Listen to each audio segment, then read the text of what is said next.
Y'all know what I'm doing today because you clicked on the video. You saw the description, said, yeah, let's watch that.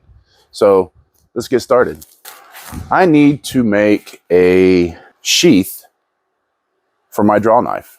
One, to protect the edge and to protect anybody who comes in contact with it. I've been putting this project off because the leather that I ordered mysteriously got lost in the mail. Thankfully, the distributor is replacing it free of charge, but what I ordered is not available right now. So I pulled out some scraps. I'm just going to go ahead and roll with it. I truly hope that this camera angle is not too weird. It's not making anybody nauseous. Really hard to, I've got it set up over my right shoulder, shooting in this direction so that hopefully y'all can see what's going on. So first things first, this is probably going to be a long video because I've had some people ask for me to go into good detail on how I do my leather projects. So what I start with is, of course, you got to have an idea of what you want to do in your head. And then I make a pattern. I think that this manila envelope is going to be wide enough for me to do that. What I'm wanting to do is make a leather sheath that folds over and snaps. I want to hide the back of the snaps in the welt, or some people call it a doubler, but basically it's a piece of leather that protects your blade from the snaps or rivets, or protects your stitching. So what I'm going to do, and the first thing that I could tell you as far as a tip would be, is to leave yourself extra material. Well, see, I hit the camera. Leave yourself extra material, what they call trim allowance, because you want to be able to trim it nice and smooth to get a nice finished product. And I'll show you what I mean later. So what I'm going to do is, I think that this whole piece is going to be enough to do the project. So I'm going to cut this in half.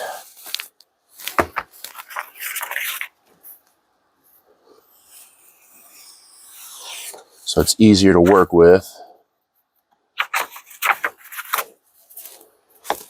And then I'm going to just kind of play with it to see what I've got going on. And the thing is sharp. I'm going to cut myself. So remember, I have to have a welt. And I'm going to grab some snaps, some buttons, so I know how thick it needs to be, so I leave myself enough room. All I'm doing right now is just kind of eyeballing things. These aren't measured out. I'll measure them out later.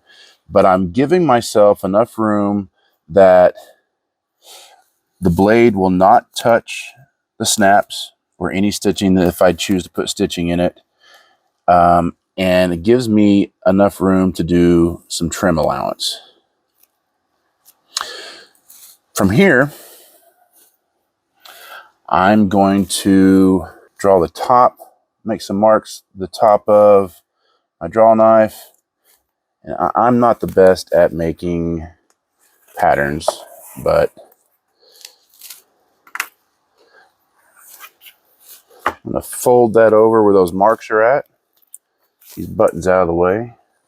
Fold it this way so I can see my marks. And this is all just kind of a rough pattern at first.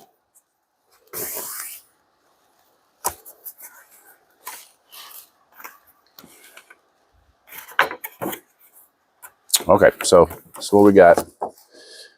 My snaps were here. I keep wanting to grab and touch that blade. And then this is going to fold over. I'm going to leave myself enough material that if I haven't measured correctly, because the leather is thicker than this manila envelope, so it's got to stretch and move over the draw knife. So I'm going to leave more material. I'm not going to cut it on this line. I'm going to leave a little bit more material so that I have a little bit to play with. And it's probably going to be shy of the edge anyways, but I don't know yet. This is all coming organically for me. So make sure you have a really sharp knife, not necessarily for the paper, but for the leather. Okay.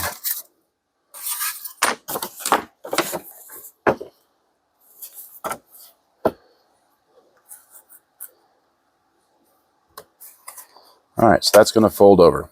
Now I need a piece that is going to be the front portion of the sheath, right? And of course, I have trim allowance, so it doesn't really matter. With trim allowance, you are going to waste a little bit of leather, but in my opinion, I would rather waste a little bit of leather. And when I'm talking trim allowance, I'm talking just a couple of millimeters. I would rather waste a little bit of leather than not have enough leather to stretch all the way over and waste an entire project. Makes sense?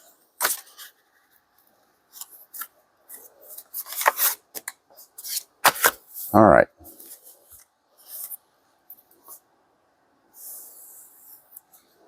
That's my mark. I'm going to cut that.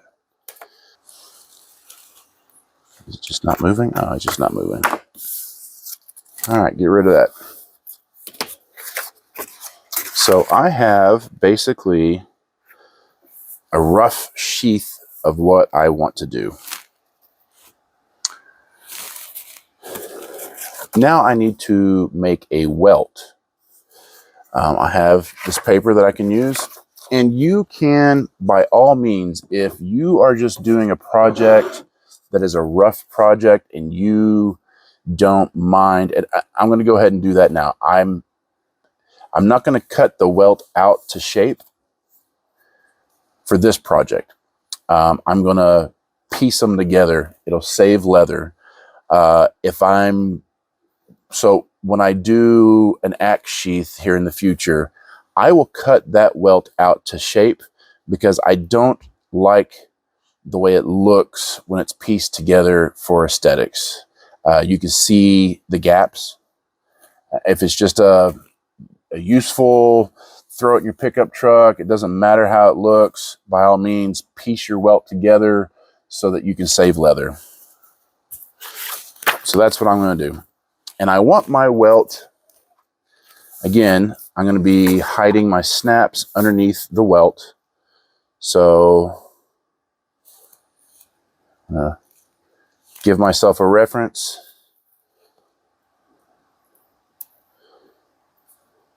This video is going to be long, guys. Y'all asked for a in-depth video on leatherwork, so that's what you're going to get. I will cut and trim the video where it's not needed, but making your pattern is pretty important. You could draw it out directly on the leather if you wanted to, but I think making a pattern, especially if you're going to be making multiple projects of the same design, making a pattern is extremely important. So there is part of the welt. Okay. Now I need to see how much room I have for the blade on either side. And it looks like I've got enough. Almost enough. Let's see if I can scoot it over. No, not quite. I will have to trim this down a little bit on the sides.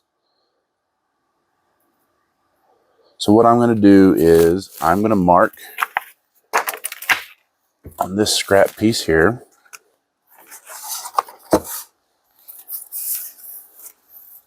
the thickness that I want for my welts. So what thickness is that? That is really close to the thickness I need. And we can always cheat it over and trim off the outside. So again, that's your trim allowance. It allows you to do that.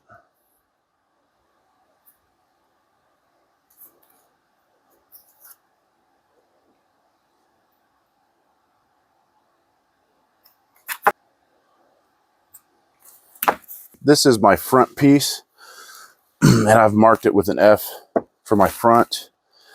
I am leaving enough of the leather that it's just oversized so I can make some marks, and the pattern is slightly oversized anyways. You can use a pencil. If you don't want to mark your leather up, you can use a scribe or an awl and trace it out. That's what I normally do. But if you don't have one, use a pencil, use a butter knife, use something to mark your leather. And if you want to tape your pattern down, you can. I am just making scribe marks on the leather so I know where to place my ruler to cut the pattern out. And I'm going to do that for every piece that I have. Now the welt, I've got thicker leather for the welt. And it's not as nice of a leather, so it's not going to be seen. It doesn't matter.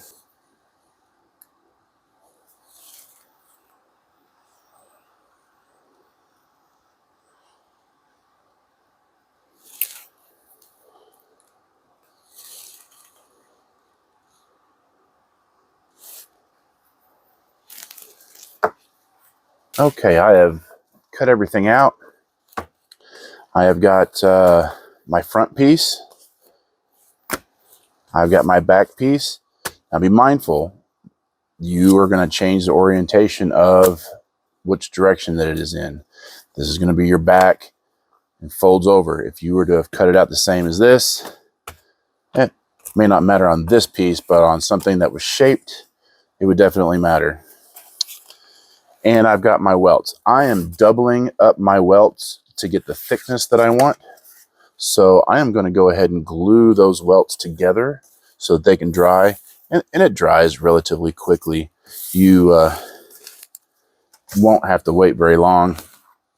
But there are some things that you need to do to get the glue to adhere correctly. I like using Angela's clear shoe cement.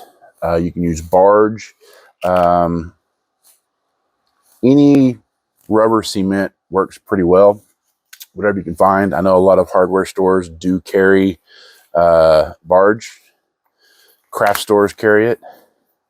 I have just now been able to start finding this on Amazon, which is nice because I don't have a leather store near me. The closest leather store to me is 2 hours away, which is it sucks because I like ordering leather, and I had really good luck with Buckle Guy and Rocky Mountain Leather, but you can't feel it, you can't touch it, you don't know what you're getting. That could be problematic. So if you have a leather store near you, go to the leather store. I will tell you, if you are going to be making a sheath or something that metal comes direct contact with, do not use chrome tan leather. I'll say that again. Do not use chrome tan leather if metal is going to come into contact with it. They use salts to tan that leather, and it will corrode your metal. Use veg tan leather. There is veg tan leather that is already dyed, and that is safe because they don't use chromium salts. So if you're using something that's coming in contact with metal, use veg tan leather. So this smooth side, and there's a rough side. I don't remember the correct term for it. I just know this is smooth and the other side's rough. The smooth side, you want to rough it up. You can use sandpaper. You can use anything you want, but just rough it up so that the glue will adhere to it and make a good bond. So I'm going to rough all this up, and then we'll start gluing.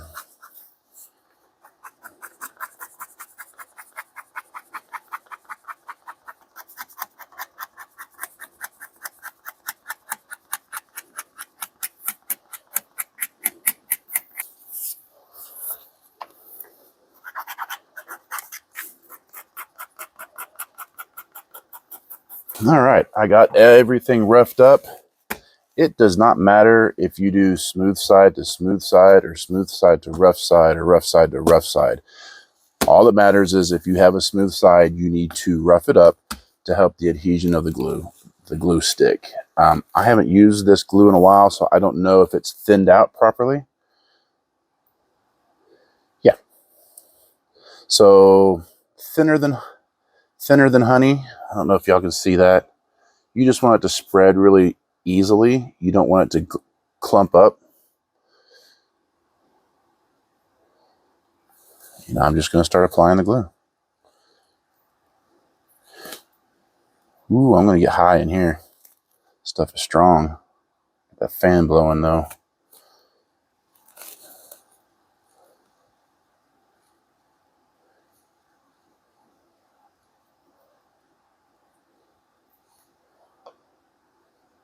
Some people let it tack up and then put another layer of glue on there. I have never found that to be needed for my purposes. So I'm just going to do one coat of glue, and you want to put the glue on both pieces that you're gluing up because the glue tacks up and it sticks to itself. Okay, I've got everything glued up and I have let it sit for 5 or 6 minutes. It's no longer tacky. I may have let it set a little bit too long. But I'm just going to glue these together, glue to glue. And you notice these pieces, I would not use these pieces on the outside of a project, but because they are part of the welt and they're going to be on the inside, it doesn't matter. You will not see them. So those are already kind of sticking together. And you want to get yourself a hammer or something of that nature that helps make it where it bonds better. So I'm going to glue all these up and proceed to the next step. And I'm not being extremely careful with lining them up. You want to try to line the inside up as best as possible, but remember the outside you left trim allowance and you're going to be trimming it off anyways. Be careful, once you stick it, it is hard to remove.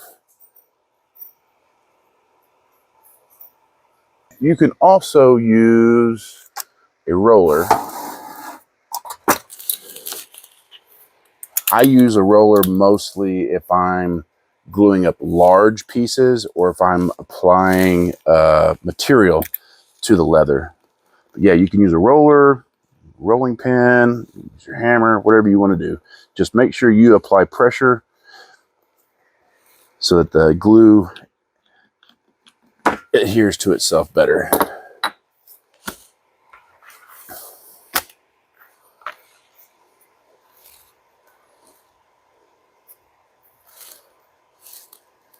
So you see what I was talking about earlier, piecing this together. This project is not a piece that I want to like dazzle somebody with, and it's just a functional piece. So if you have, like I said, a hatchet sheath or an axe sheath for your truck, and it doesn't matter because it's going to get banged up, by all means, save leather and piece it together. But if you have a piece that is going to be part of the overall aesthetic and that you're going for, I would cut this whole U shape out. I would cut the whole welt out so it doesn't have lines on the outside, and I'll show you what that looks like later. So what I'm going to do now, and I want to, with this welt, like I said earlier, the welt, the whole purpose of the welt is to keep your blade from coming into contact with your snaps or your stitching, that sort of thing. I am actually going to use part of these side welts to help keep it up off of the bottom welt. So I'm going to mark here. I'm going to label this the right side. This is going to be the left side. Of course, this is the bottom, and it's showing to me so I know which way it goes.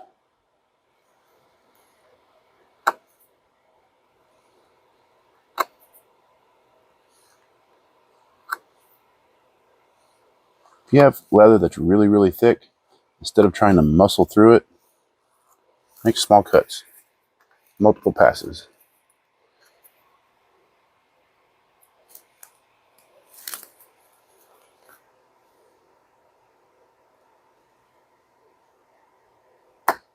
I'm going to make sure that I know where these need to be positioned so that I can glue them up and not have them in the way.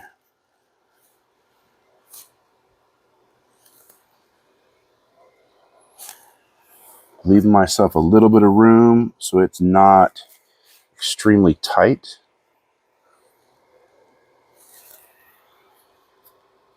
Yeah, I think that's where I want that to be. I'll pick this up without moving those welts out of place. I'm going to mark. Again, you don't have to use a pencil. You can use your scribe. Anything that you might see, you probably want to use a scribe.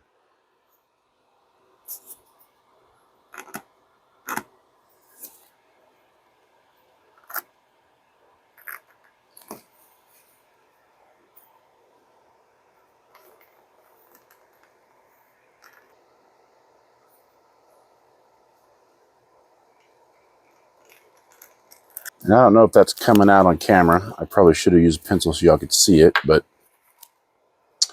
see if y'all can see it in the light. You can see that scribe mark. And all that tells me is that's this side of the scribe mark, I'm going to put glue. But what I've done is I know my overall width, so I found my center point, and then I measured in, I can't remember what I measured in. I think it was 3/4 of an inch from the sides. Yeah, 3/4 of an inch from the sides to put my other markings at. Then I came up, we lined the top of this welt up with the line, the score line that we had on the sheath. And you remember we're going to have trim allowance. We're going to trim off just the very bottom of this. So I went up just past center, which I think it was 1.1 millimeters. And I made a mark on each of those locations indicating where I needed to punch a hole. Now they have multiple different hole punches. These come in really handy, but they're not always what you need because sometimes you just can't reach far enough into the leather to punch the hole that you want. So they have punches like this. And I'll do a complete separate video going over some tools just real quickly. So I've got that marked and I know what size punch I need to be on in correspondence with my snaps. Now, with your snaps, I'm going to say practice. Get yourself a practice piece and make sure you know how to do it, because if you do it on your product that you're trying to produce and you get it wrong, you got to scrap that piece and start over. And if you had punched all the way through everything, man, you could have wasted hours. So I have done one the wrong way and one the right way. You got to practice and make sure that they go together correctly. So this one will not snap together. So make sure to practice and know which way it's going to go. And watch, I'm still probably going to get it wrong. So I'm going to go ahead and find my marks on this leather.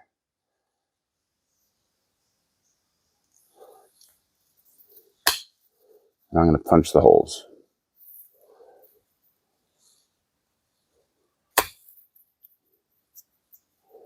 These are the bottom part of the snaps that I'm going to be using. You do need specialty tools to do leather work. Well, I say that. You need some specialty tools depending on what type of leather work you want to do. You can get away with, like if you're just going to make a hand-sewn sheath, you can get away with a fork for your spacing. You can get away with a drill press. On thick projects, I actually use a small Dremel tool drill press just because it's the only thing I have that will go through all the leather. So you can do it relatively inexpensively if you're only going to do a few projects, but you do need specialty tools if you're going to be doing it as a hobby or to make money. I've got hundreds of dollars of specialty leather tools that I've collected over the years. I started out real cheap on Amazon, spent about $100, and quickly outgrew those, but I'll throw all that in the video I'm going to do about tools. All right, so we got everything lined up. This is a specialty set punch. I got it from Tandy Leather. It has multiple different sizes in there for different rivets, different fasteners, different snaps. And you're just going to start setting it. I kind of walk it around. I kind of move it around so it sets nice and evenly. Because if you just start whacking on it real hard, it may mushroom to one side.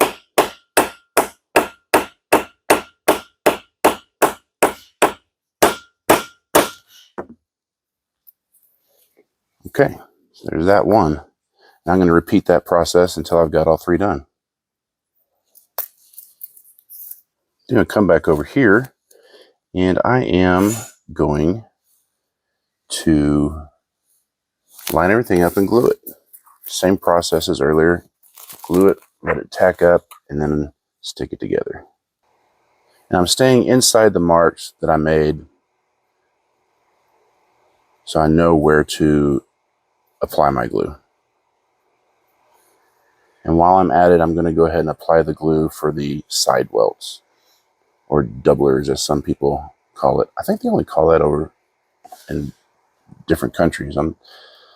It's the only place I've ever heard anybody use that term, doubler. Okay, bear with me. I'm going to thin this glue out. I just have all-purpose thinner. I've got a dropper.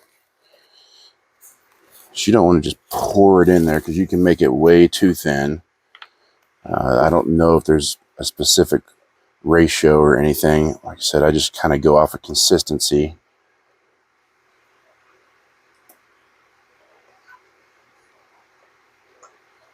And I'm going to go get bring some over here. A couple of tongue depressors so I can stir this up. Now, be careful about getting any liquids or anything on your leather, because if it gets wet, if you get oils or dyes on it, it will discolor it. See how it's getting all stringy and gummy? You don't want that.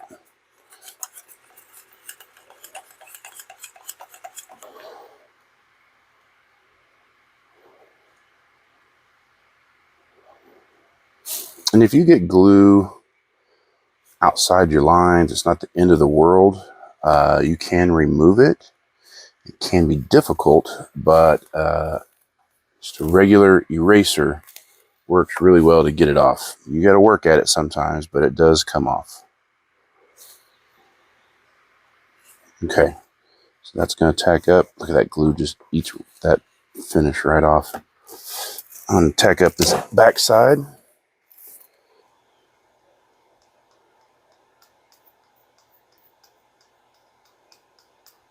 While that is tacking up, I'm going to show you why I'm not gluing the other welt in. This isn't necessary on this particular piece because it's a welt. I think it will be hidden, but anything that you are not going to be able to get to once you get it together, like the top edge of this, and I'm going to go ahead and do the welt as well just to demonstrate. You want to shape and burnish before you get it together because it's going to be extremely hard to do afterwards. Some parts of it would be impossible to do. So I'm going to grab an edging tool. Go ahead and just grab this piece of little table anvil, and I'm going to take the edges off of it.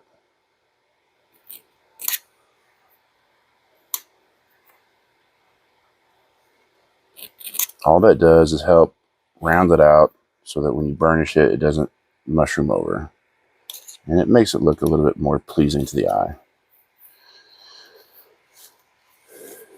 Now you can use water, you can use beeswax, you can use all kinds of different things. But you know what? I'm going to use spit on this and just a wooden burnishing tool. Just getting it moist. And you're not using a whole lot of pressure. All this is doing is it's mainly friction. You want to use friction to heat that leather up and burnish it.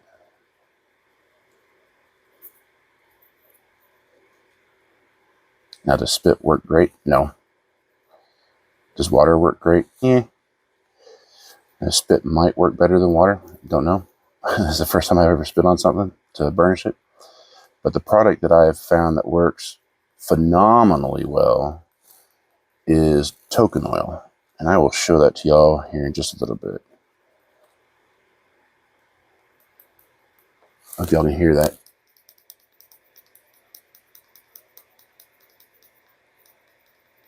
If y'all can hear that, whenever that sound changes, that is it getting kind of tacky and sticky and glossy.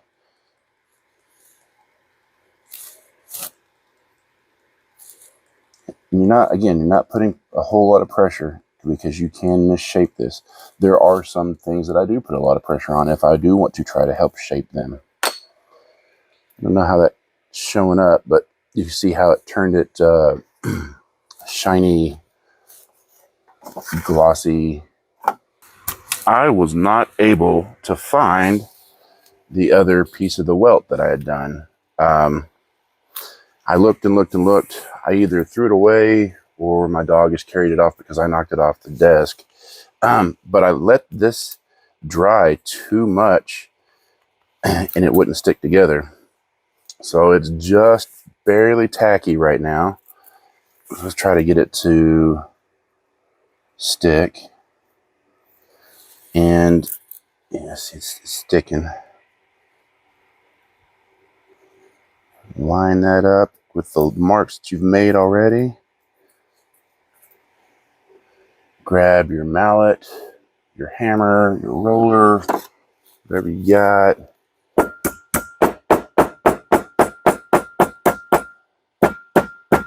Pound that together so it sticks really well. All right, I got the burnish part. The burnish part's going to go up because you'll be able to see it from the outside looking in whenever you pull it out. Is it needed? No. Decorative? Yes. Make it just a little bit nicer, of course. I'm going to go ahead and apply just a touch more of this because I think I've let it dry too much. You want it to be tacky but not wet. If that makes sense. Yeah, that side's already good to go. I'm going to butt that up. And I can't see. Butt that up with your other welt. Lay it up against that line. Stick it down.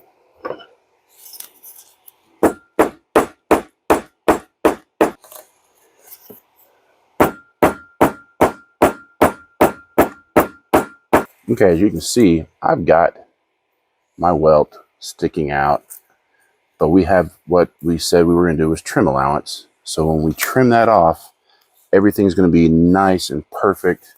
You can bevel the edges from there and burnish it, or you can sand it to make it smoother. But that's where we're at. Now, let's start on this piece here. Tell this is not completely straight. This is going to be our bottom piece. I'll go ahead and trim that up just a little bit, make it look a little bit more pleasing. So one of these rotary cutters works really well too. Boom. Get out of here.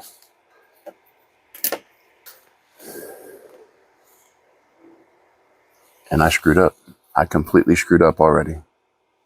The snaps were supposed to come all the way through. Crap.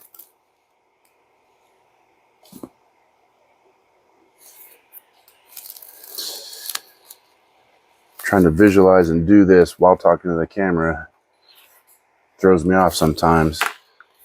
I gotta start over. I gotta pull this welt out and start over. Just this welt and these snaps is all I've wasted.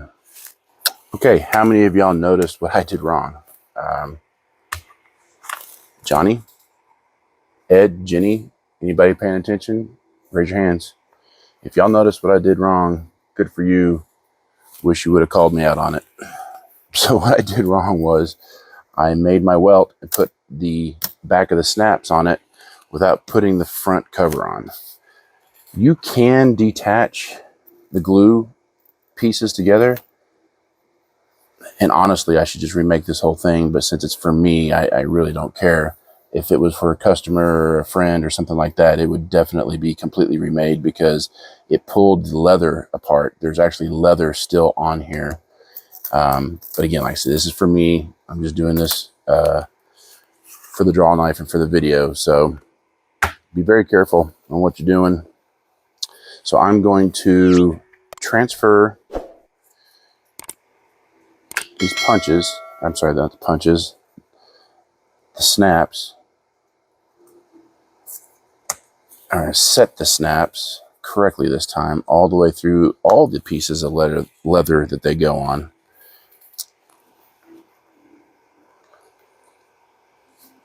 So it'll go like that. But I am going to glue this up first and then set the snaps. Y'all seen that, so I'm going to pause this and get back with you. I have got everything pieced together. I went ahead and remade my welt and put the snaps all the way through the back side of the welt and the front side of the sheath. Trimming this is probably going to be tricky because the snaps are in place, but I'm going to do my best. Hindsight's 20/20. I put the snaps hidden on the back because I didn't want them showing, but if I would have trimmed it first and then just said whatever and stuck it all the way through, this next process would have been a lot easier because I wouldn't have to contend with these buttons.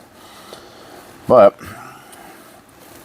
there's a will, there's a way, right? Just take it nice and slow. I'm going to try to line up everything nicely, and I'm going to try to cut it smoothly. Let's see. I'm going to take small, short passes or light passes,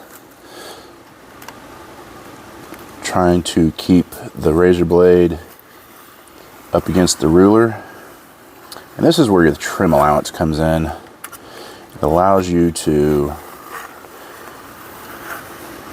if you do your part correctly and don't put snaps in the way, it allows you to get a nice finished edge to start your burnishing process or your sanding or whatever you're going to do to it.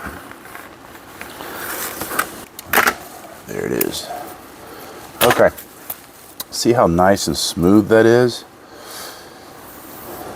This is where your trim allowance comes in and lets you make that nice. I'm going to go ahead and trim everything else out, and I'll get back with you and I will show you how I bevel, sand, and burnish the edges. We are almost done. Trim allowance. This is the extent of my waist. It may look like a lot, but like I said earlier, if you don't leave yourself enough and you have to start the project over, you're going to have a lot more time and leather wasted.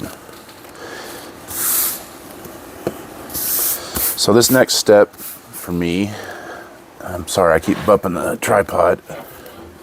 I'm going to bevel the edges and then sand the edges smooth so that when I burnish them, they will look nicer. After I sand, I'm probably going to have to do this beveling process again because sanding will deform the edges a little bit.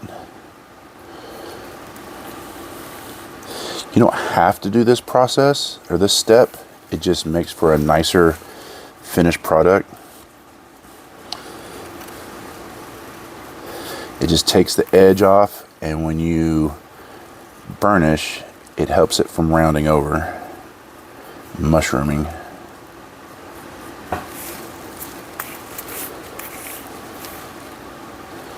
So I'm going to do this all the way around, both sides, front and back, and then I will sand it, and then I will apply my compound. See, it's a little rough here, so that's why I'm going to be sanding. Again, because I didn't trim before I put the snaps in, it made it difficult for me to get a really smooth cut. And they make different gauge or size beveling gauges. This is a really small one. This is a number 1. I like using a number 1 because it doesn't round everything off a lot. I use it a lot on wallets and thin leather. But if I'm going with a thicker leather, like I'm going to be doing another axe sheath pretty soon, I'll step it up to, this is a number 2, and each company has their own gauging system, but standard, I like using a small one. It'll work on pretty much everything. You just gotta take time when sanding and make it work for you. Playing around with this stuff, you'll figure out what you like. This is smooth enough that I'm probably just going to start with 400 sandpaper. And I probably won't take it much further than that. If I was doing a glassy edge on a fancy wallet, I would definitely take it further. But since this is just for a tool, I'm just kind of finish smoothing the edge out.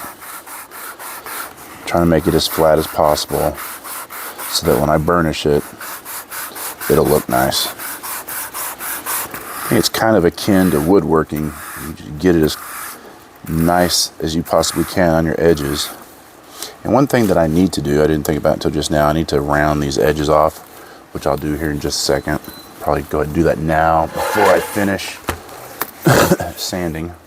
They make gauges where you can know what your roundness is, or you can use one of your buttons or whatever. I'm just going to take a small corner off of it.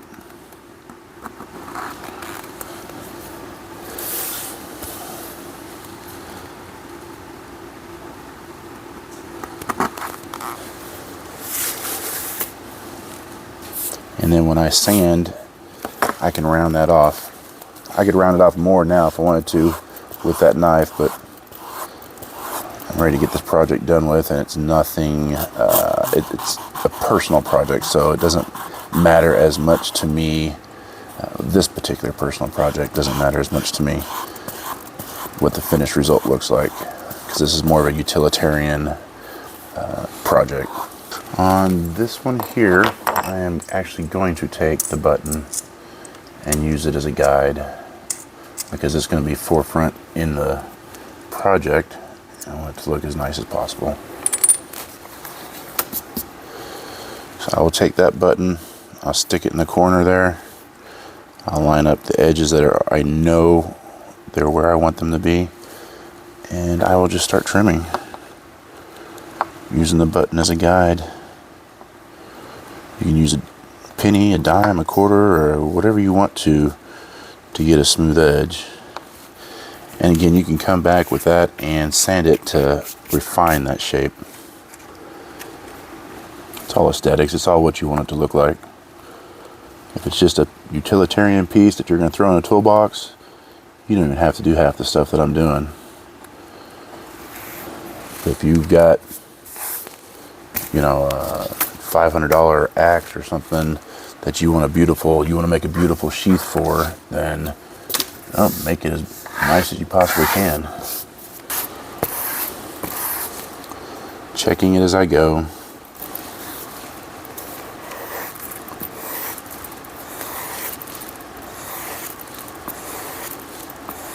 So anywhere that it folded over from sanding, I'm going to come back and trim that edge again. If I hadn't trimmed it to begin with, I would have had to have trimmed a lot more off. I don't know if it makes a difference to do it twice or just do it once. I've always beveled the edge, sanded, and then come back and beveled again if need be. And I don't always have to come back and bevel it again. what I normally use is called token oil. You can use beeswax, you can use water, but token oil leaves a nice glossy finish. If you use it straight out of the bottle, use a little bit and then dab some water on it. I have a squeeze bottle that I've mixed water with it already, so that's what I prefer to use, but you can use it straight out of the tub. Be careful not to get this on the leather, because well, get it on the edges. That's what we're going for. We're trying to burnish these edges and make them look nice. Get a nice look at what that edge looks like raw. But if you get it on the leather, it will stain it. So I'm going to apply this token oil to the edges. Try to get, there we go, get it where it looks kind of milky. And we're going to let that set for just a little bit, not very long. I'm not going to do the whole thing yet because that'll set up too much. And when burnishing your edges, like I said, this project is utilitarian, but if you're going for an ultra high gloss finish, you can burnish and then sand and burnish and sand and burnish and sand to your heart's content to get the desired results. And with burnishing, you're just rubbing back and forth. It is not a pressure, it's more of a friction.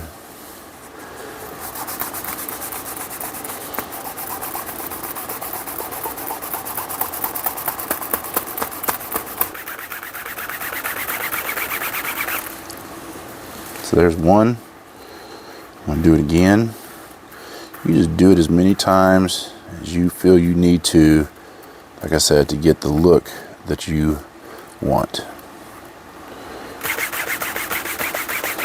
On the thicker edges, I like using canvas. You can use canvas, you can use blue jean material, you can use a wooden slicker. Be careful with the wooden slicker because it will quickly round over your edges. And I use the wooden slicker on very thin pieces because I find for me that's easier. But on thicker pieces, I like using the canvas. But both of them work. They both achieve the same result. It almost acts like glue, but it's not. I tried to use Elmer's glue thinking it was the same thing. It is not. Elmer's glue will not do the same thing. It will just come off and look absolutely horrible. It actually comes off while you're burnishing. This buffs into the leather and kind of protects it. Yeah. Don't get near that. That'll cut you. Come here, buddy. Oh, almost done. This simple project has actually taken,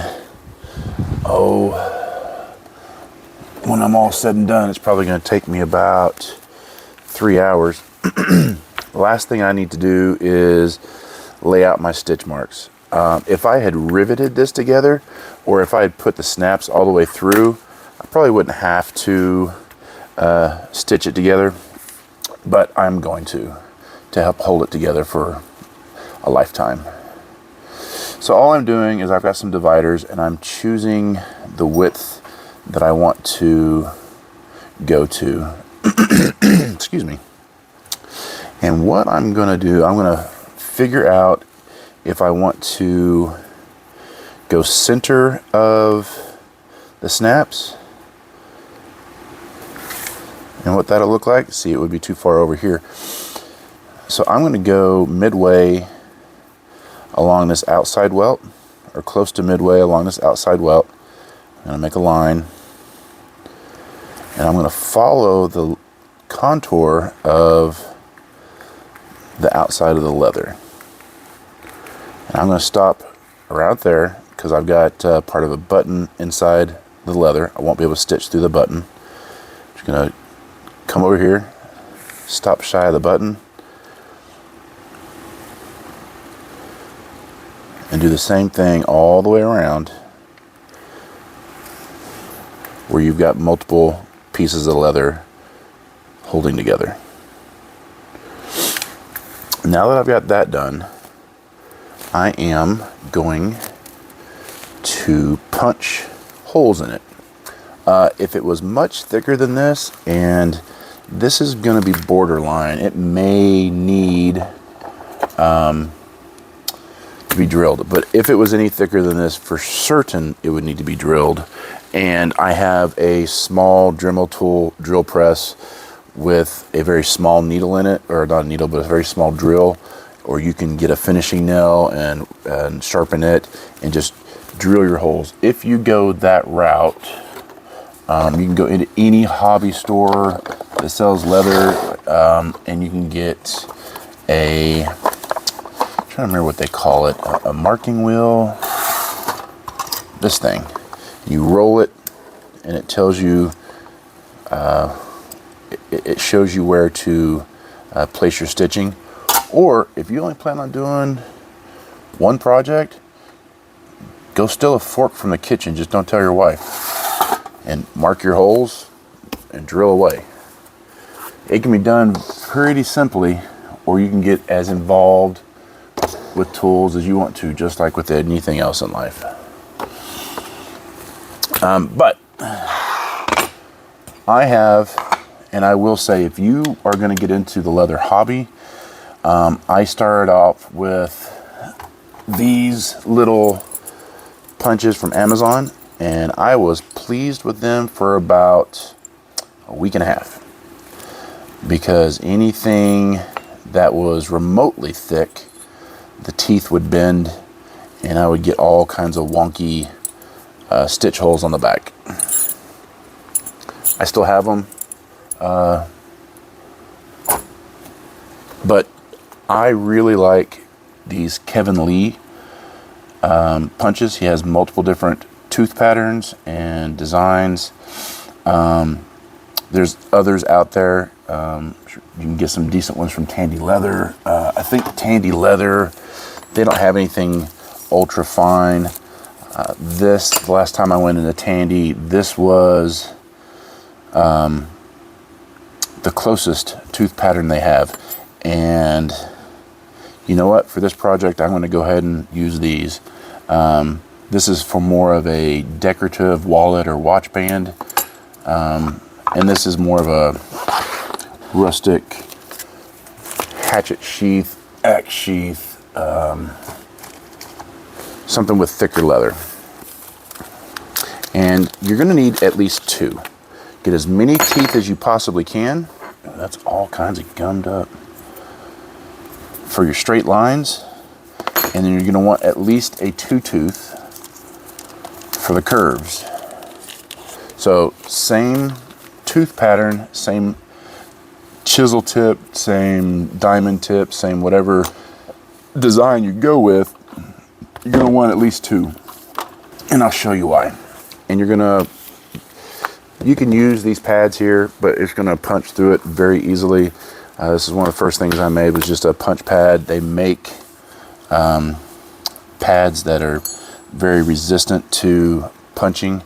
But that mark that I made, I'm going to start with one tooth off of the mark. I'm going to line all the other teeth up. I'm going to get to where I can see that I am parallel up and down, just horizontal, and everything looks good. I'm going to start punching.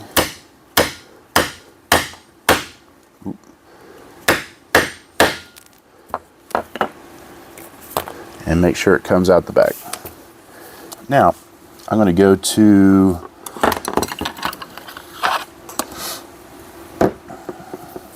the edge, or as close to the edge as I can. You can tell that that's not quite going to line up with my other teeth. So I put the chisel, the stitching chisel, in the other holes I've already made, and then I finish punching out the rest of the holes for that line. Make sure it goes all the way through. It has come through. And then pull that joker out. Now hold that leather down so you don't rip the glue apart. That glue is mainly just to help hold it together for you to stitch it. This comes in very handy if you've got large radiuses or swooping curves that a straight one won't handle. And what you do is you stick it in the hole you've already made and follow that curve. You just keep going. I don't have anything to demonstrate that on right now, but that's the point of having a two-tooth.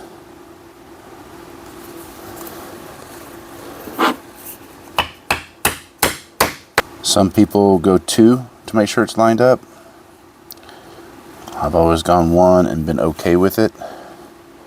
Just make sure you're perfectly perpendicular up and down. Because if it gets off, the holes you have here, the spacing you have here will be different in the back. It will be closer to the edge or further away from the edge. So make sure that it's perfectly I want to say perpendicular. I might be using the wrong word.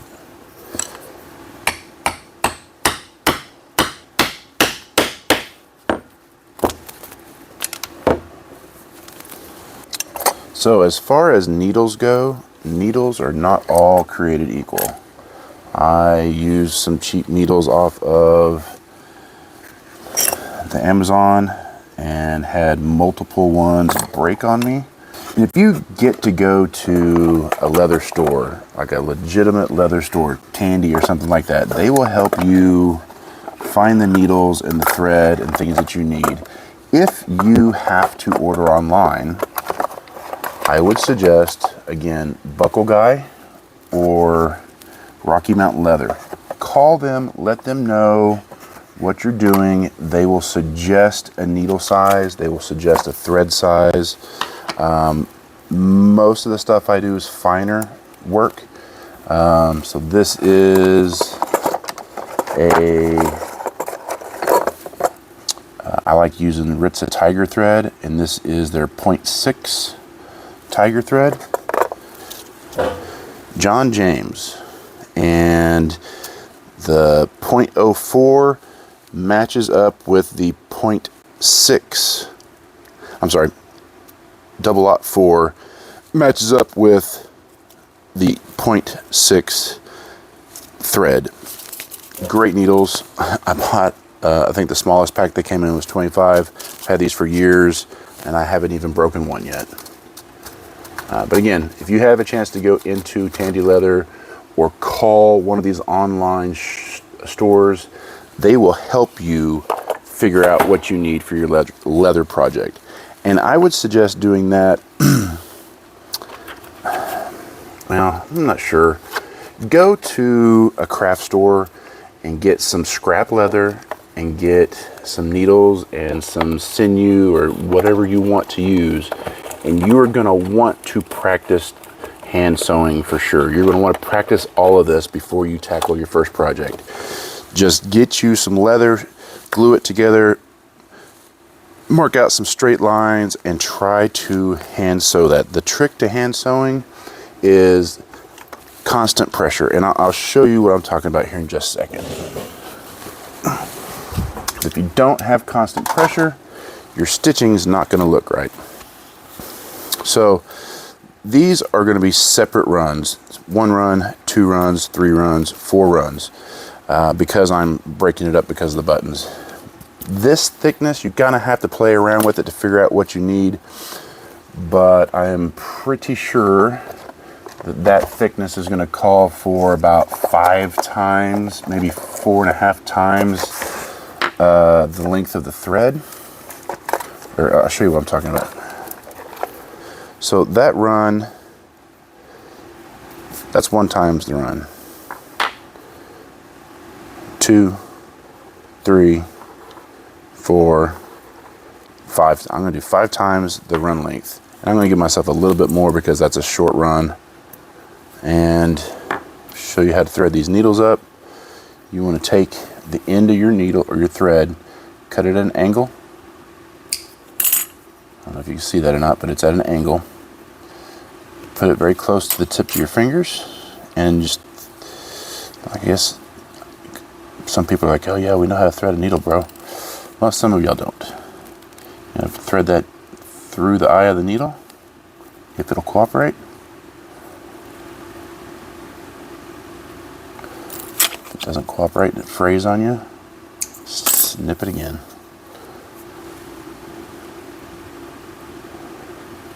Okay, and all you have to do is come back and puncture your thread. Puncture your thread, slide it all the way down the needle. I've seen people do it twice. I don't know if that makes a difference. I've never done it, and this works fine for me. You're gonna do both sides of the needle, or both sides of the thread. You want a needle on either side.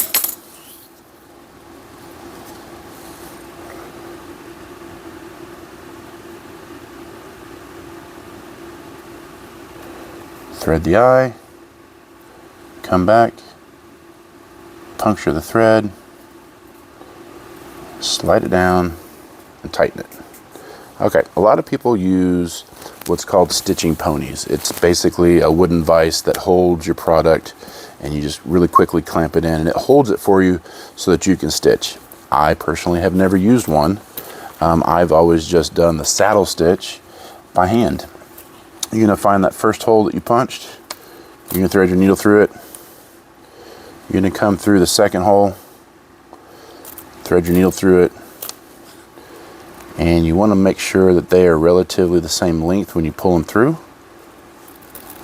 Now this is where you want to practice. I have done dozens of projects, and sometimes my stuff still isn't on par. You're going to take, and I hope y'all can see what I'm doing. You're going to take this furthest thread, you're going to put it over your finger and hold it down. That does two things for you. It keeps this thread out of the way from being punctured by this needle, because you're going back with this needle through the same hole you just came out of. And sometimes these little pliers help, little jeweler's pliers. And then you tighten.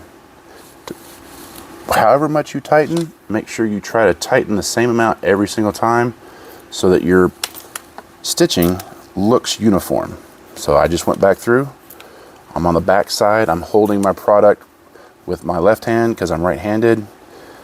The furthest thread on my right-hand side, I fold over my finger, and I'm pulling it out of the way and keeping tension on it, which is tensioning this side, keeping the thread out of the way so it doesn't get punctured by the needle, and keeping tension. Now on this side, I just go back through, pull it. This is the tensioning part. I'm coming over, holding it, keeping tension on it, coming through. And just repeat that. I'm calling this the front side of the project. I kick that thread out of the way with my hand, my other fingers, and I hold that one down. This takes practice. Go to the hobby store, get some leather, get some thread, and just practice your stitching. Practice your punches, practice your stitching, because that will make or break a project. It's either going to look good or it's going to look like trash.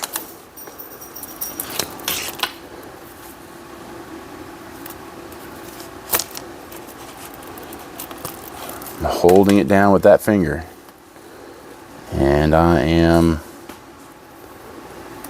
holding it out of the way from this needle.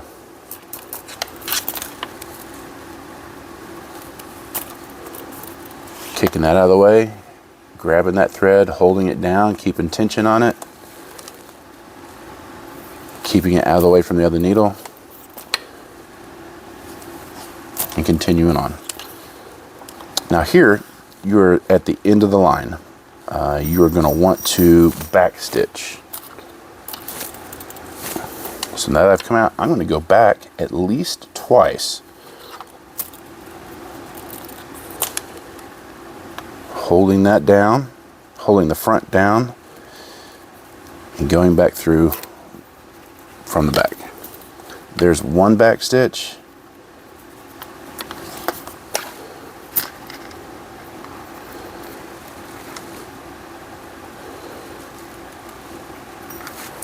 There's 2 back stitches.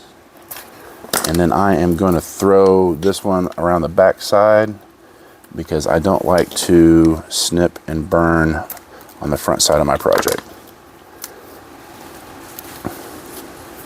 Then you get your scissors and you snip your thread relatively close. So that was 5 times the length, and I had just enough to play with that it wasn't difficult to thread. Snip it and burn it. First project I ever made was a lighter holder. It's all wonky and nasty, but it was the first thing I ever did. So these little nubs that you just snipped off, just burn them. They're going to melt if the lighter doesn't get blown out by your fan, and just tap them down. So your back stitch and then burning the ends of that is going to hold that stitch in place. I'm going to finish doing this the same way. I'm going to do 5 times the length of that. Do your back stitch.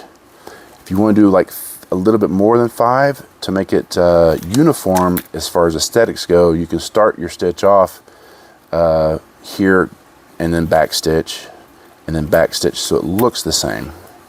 Up to you.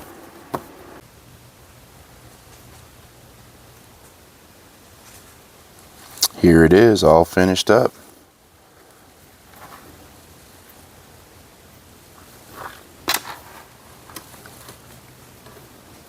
I put a coat of neat's foot oil on it, and I think it turned out good.